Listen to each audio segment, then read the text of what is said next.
Certains voudraient que vous baissiez les yeux. Bientôt, vous ne pourrez plus boire ou manger comme autrefois. Avec le Covid, on vous a caché la vérité sur les masques et le dépistage massif. Petit à petit, ce que l'on pouvait dire hier n'est plus possible aujourd'hui. Google et YouTube nous pénalisent. Ce n'est pas un hasard si la loi Avia qui restreint nos libertés est la première loi votée après le confinement. On commence à vous habituer à obéir servilement et pister vos déplacements. Petit à petit, on vous apprend la soumission. Mais il y a des lueurs d'espoir.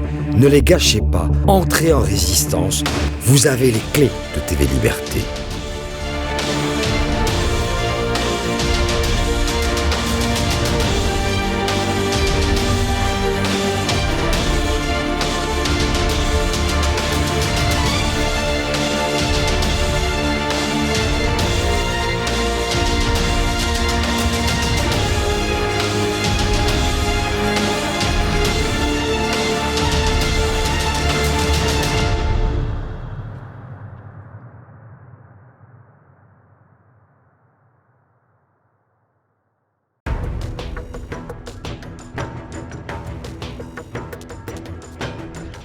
Ce Zoom, je reçois Sarah Bernard. Bonjour Sarah. Bonjour.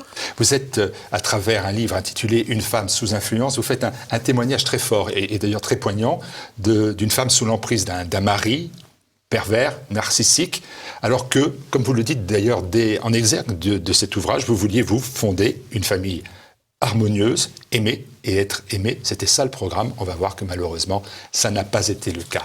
La femme sous influence, nous allons prendre le temps de comprendre en commençant déjà par un traumatisme et une ambiguïté, le bonheur de votre naissance, bien évidemment, le 3 avril 1980, on va donner les dates, qui va se transformer aussi en drame parce que cette naissance, elle n'est pas comme les autres, quoi. Tout à fait. Oui, puisque mes parents attendaient un garçon et il s'est avéré que j'étais une fille. Donc ça a été un premier choc, un choc pour mes parents puisqu'on leur avait dit que je serais un garçon. Donc la layette était bleue, ils s'attendaient à avoir un garçon et ça a été une grosse déception pour mon père. C'est un peu plus qu'une déception, permettez-moi de le dire, parce que c'est une réaction qui est une réaction incroyable. Oui, après, dans la culture de mon père, c'était assez important d'avoir au moins un fils pour la lignée du nom, puisque mon père est d'origine algérienne. Et je pense que pour lui, c'était important d'avoir au moins un garçon pour pouvoir assurer ça. Et comme il avait déjà eu 2 filles avec ma maman, ça a été un petit peu une déception pour lui. Oui. Une déception qui va vous amener à être éloigné de votre famille pendant 8 ans. Tout à fait, oui. Oui, puisque lorsque je suis née, ma maman ne m'a pas ramenée au domicile conjugal, mais elle m'a placée dans des familles d'accueil, des nourrices. Pendant 8 ans. C'est ça. Parce que vous étiez une fille. Indirectement, oui. Et alors là, donc votre père, bien évidemment, va vous renier, dans le sens vraiment premier du terme. En quelque sorte, oui. Et votre mère, alors dans le portrait qui est fait, parce qu'elle est tout au long du livre, tout au long de votre histoire, bien évidemment, on a là aussi une difficulté à se faire à avoir un regard complet sur cette femme dont on voit que votre relation avec elle est à la fois fusionnelle, tout au moins à partir de 8 ans, quand vous êtes autorisé à revenir, mais aussi quelquefois distante, une mère très présente, puis une mère totalement absente. C'est quoi votre mère? C'est qui votre mère? Ma maman, je pense que c'est une femme qui était un peu désemparée, probablement par son rôle de mère, par toutes les charges qu'une femme peut avoir dans sa vie finalement. Ce qu'on appelle aujourd'hui un petit peu la charge mentale, que ça soit s'occuper des enfants, être une femme, faire son travail.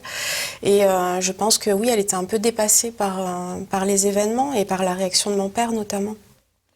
Alors à 16 ans, là, votre vie prend un nouveau tour, puisqu'il y a la rencontre d'un personnage qui va là être aussi essentiel dans l'ouvrage, il s'appelle Paul.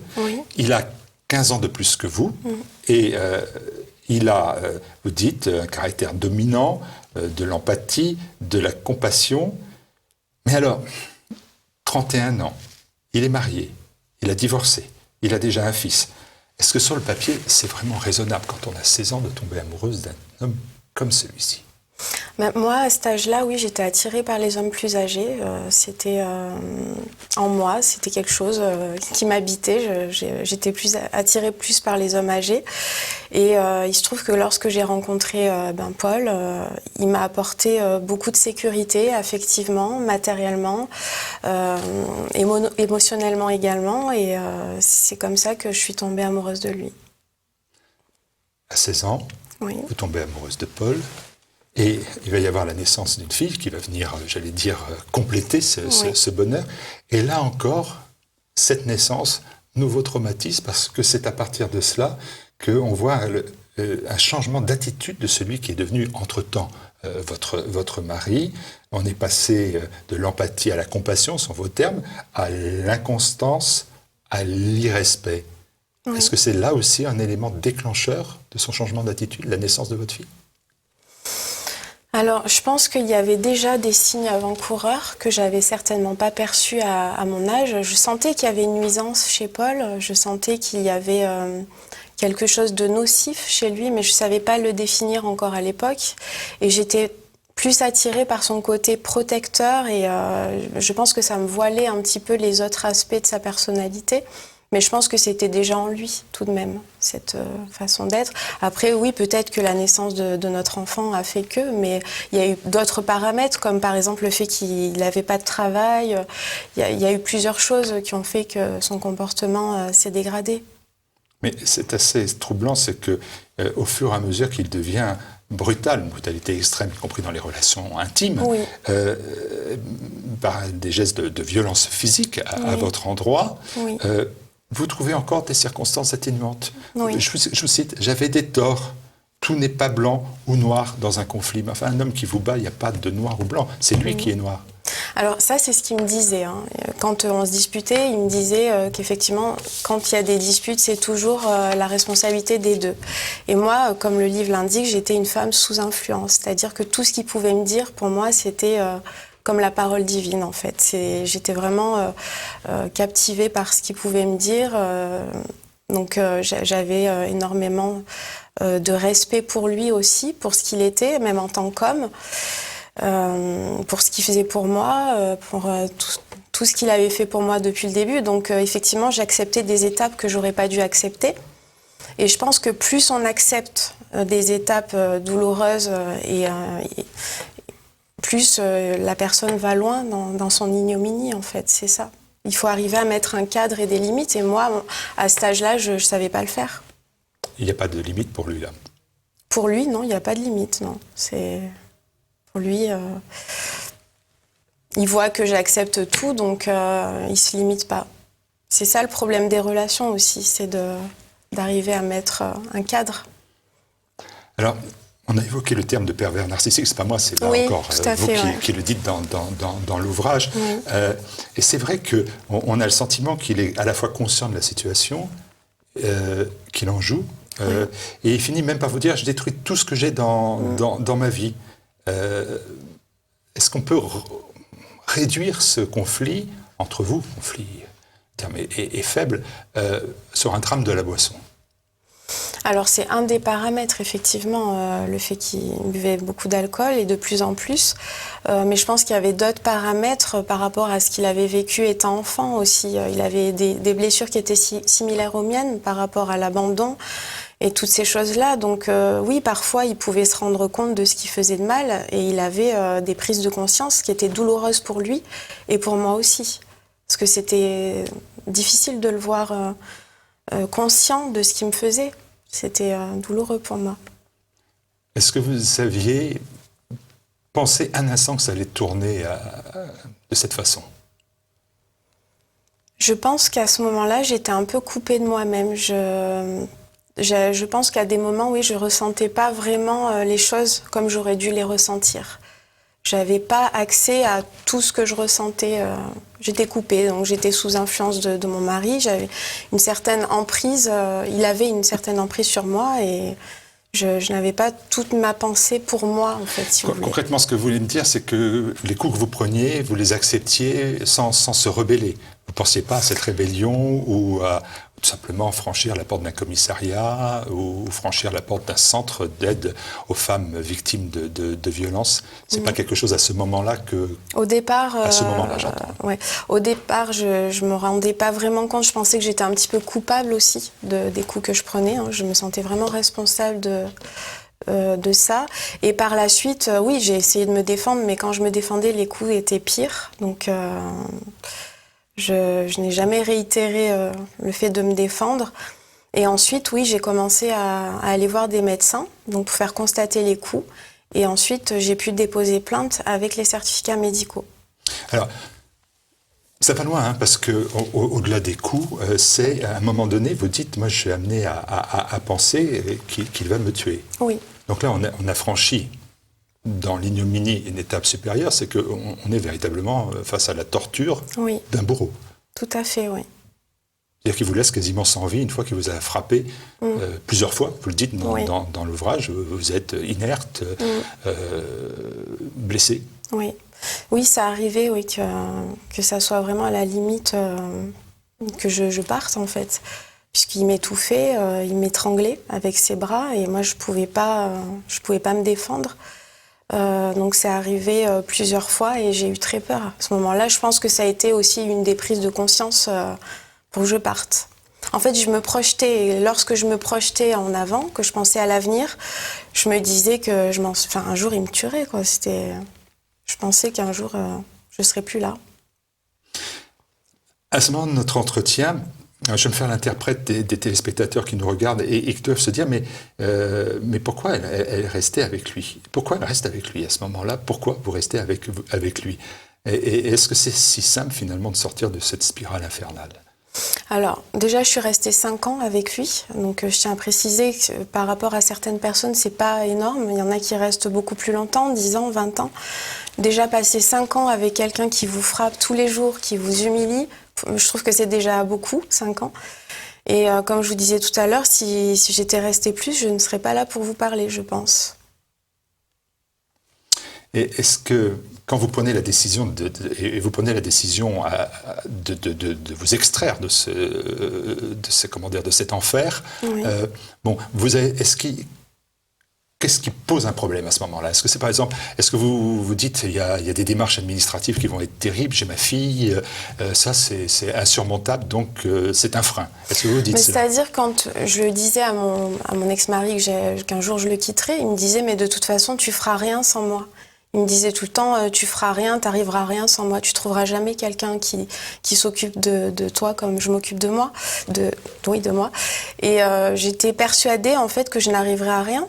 Donc à ce moment-là, c'est vrai que j'avais l'impression que j'y arriverais pas, mais j'ai quand même pensé pouvoir. Il y avait une partie de moi-même qui savait que j'y arriverais. Donc c'est à ce moment-là que j'ai commencé à me projeter et à imaginer ce que je pourrais être dans 5-3 ans. Et ce que je voyais, ça me faisait peur. Et même pour ma fille, je voulais pas qu'elle grandisse dans un climat comme ça, c'était trop malsain. Ces démarches administratives, vous avez été aidée quand vous avez pris la décision de... Oui, je suis allée voir une assistante sociale donc, qui me parlait beaucoup et qui m'écoutait beaucoup. Donc je lui racontais tout ce qui se passait, les scènes avec précision. Elle m'écoutait beaucoup, elle me donnait beaucoup de conseils. Et c'est à ce moment-là que j'ai commencé à mettre en place le protocole de fuite, si je peux appeler ça comme ça, comme un plan de cavale de cette prison mentale et physique. Donc j'ai commencé à faire constater les coups à chaque fois. Et certificats médicaux, je suis allée voir une avocate donc, qui a commencé à faire des démarches pour la procédure de divorce. Et je continuais à vivre en parallèle avec mon ex-mari, en lui cachant que je faisais les démarches pour le quitter. Et puis quand vous s'enfuyez, il vous retrouve? Il m'a retrouvée, oui, quelques temps après. Et il vient vous menacer? Oui, moi, en fait, j'ai eu la chance d'avoir été protégée par la police, puisqu'à chaque fois qu'ils venaient devant mon domicile, j'appelais la police et ils intervenaient systématiquement du fait du compte-rendu du jugement qui avait dit qu'ils n'avaient pas le droit, donc ni de garde ni d'hébergement de ma fille, et qu'ils n'avaient pas le droit d'approcher de mon domicile. Donc la police a vraiment fait son travail à ce niveau-là. Mais c'est vrai que parfois, les femmes peuvent se faire tuer après la séparation. Donc là, il y a vraiment un travail à faire de la part des institutions, je pense. Pour bien comprendre encore, et tout en étant spectateur, ce qui est toujours très simple dans cette affaire, est-ce qu'à un moment donné, il n'y a pas un blocage, par exemple, à la crainte phobique de se retrouver seul, par exemple? Est-ce que ça, c'est quelque chose qui... Ça n'a pas été facile, hein. Je vous le raconte comme ça, avec beaucoup de recul, parce qu'il y a quelques années que ça s'est produit. Mais pour moi, c'était, la peur du vide, la peur de la solitude, et la peur peut-être d'affronter le monde aussi. La peur de me confronter au monde, parce que finalement, avec mon mari, on était un peu en huis clos. J'étais pas confrontée au monde. Voilà, il faisait un peu tout à ma place, finalement. Donc peut-être que c'est ça. Il pensait à votre place, d'ailleurs? Oui, aussi. Parce qu'il vous empêchait de donner votre avis? Oui, c'est vrai, oui. Je pensais tout comme lui, comme je vous disais tout à l'heure. C'était quelqu'un qui me donnait toutes mes directions de pensée, de cheminement de pensée. Donc j'avais pas vraiment de vie à moi, finalement. Et peut-être que le fait de partir, c'est peut-être une peur aussi d'affronter le monde, peut-être. Vous avez eu ce courage? Je ne sais pas si on peut appeler ça du courage, après... Vous l'avez fait. Oui. Est-ce qu'on utilise ce terme-là de syndrome de Stockholm? On dit facilement que des otages peuvent tomber sous le charme, ou tout au moins sous la férule, sous l'influence de leur propre bourreau. Est-ce que ça, vous pensez aussi que beaucoup de femmes qui vivent ces violences peuvent être aussi atteintes de ce forme de syndrome? C'est-à-dire, après tout, je ne vais pas pour autant quitter mon bourreau.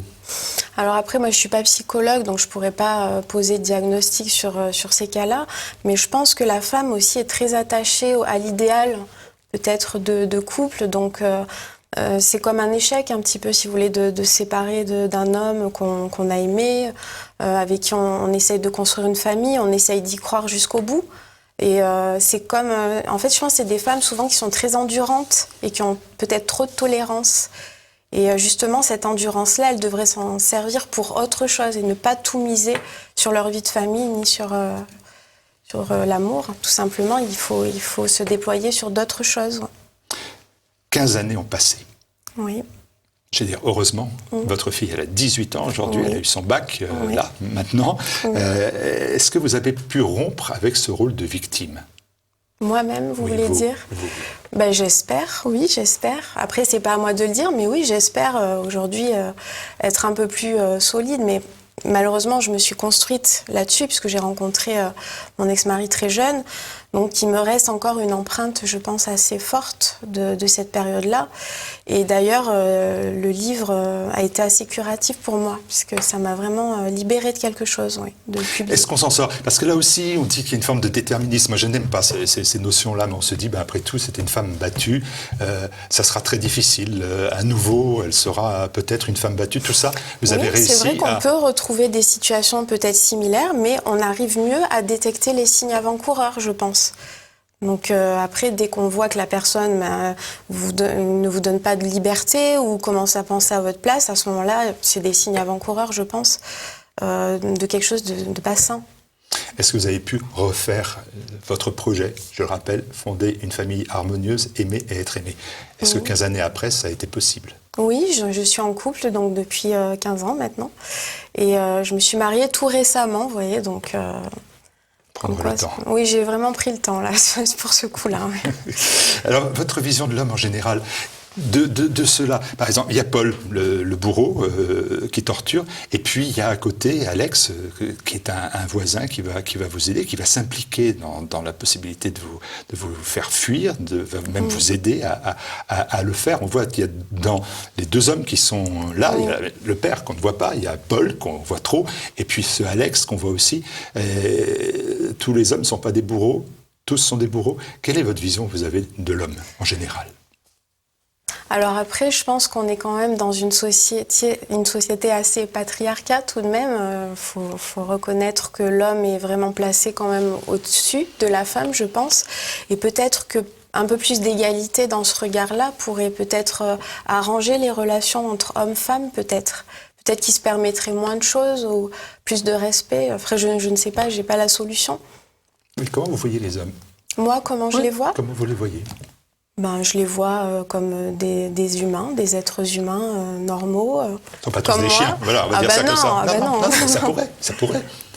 Non, je pense pas. Non, il y a des gens très bien, il y a des hommes qui sont très bien, il y a des femmes aussi qui sont maltraitantes. Donc, il faut pas mettre tout le monde dans le même panier. Après, je pense que il y a des hommes très bien, bien sûr. Il y a beaucoup de femmes qui subissent les violences, bien évidemment. On le sait, et c'est phénomène qui n'est pas prêt de s'éteindre et qui est ancien. Qu'est-ce que vous dites à ces femmes qui se placées devant la même situation que vous? Qu'est-ce que vous leur dites? Qu'est-ce qu'il faut faire? Si tant est que vous puissiez transmettre ce message-là, vous avez toute l'attitude Oui. pour le faire. Qu'est-ce que vous leur diriez? Mais moi, ce que je leur conseillerais déjà, c'est que s'il y a des violences, de toujours faire systématiquement constater par un médecin les coups. Donc là, avec la levée du secret professionnel, les médecins, en plus, ont devoir... Enfin, c'est pas une obligation, mais ils peuvent signaler les violences. Ne pas hésiter à se confier à une assistante sociale qui peuvent leur apporter des conseils pour s'en aller. Également, elles peuvent aller voir un avocat juste pour prendre des conseils. Et si elles n'ont pas suffisamment d'argent, il existe l'aide juridictionnelle qui pourront prendre en charge les démarches juridiques pour qu'elles puissent partir. Mais vraiment prendre toutes les aides qu'elles peuvent avoir autour d'elles.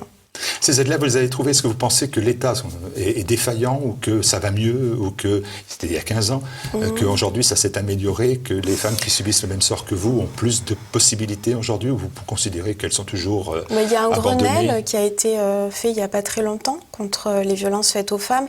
Alors après, on dit souvent que le diable est dans les détails. Et quand on regarde en détail, par exemple, le 3919, il est mentionné qu'on peut les joindre 24 heures sur 24, alors qu'en fait, on peut les joindre que jusqu'à 19h. Donc est-ce que c'est l'ensemble du Grenelle qui est défaillant? Ou alors après, je ne sais pas. Est-ce que c'est des mesures qui sont fantaisistes? Je ne suis pas allée vérifier dans les détails.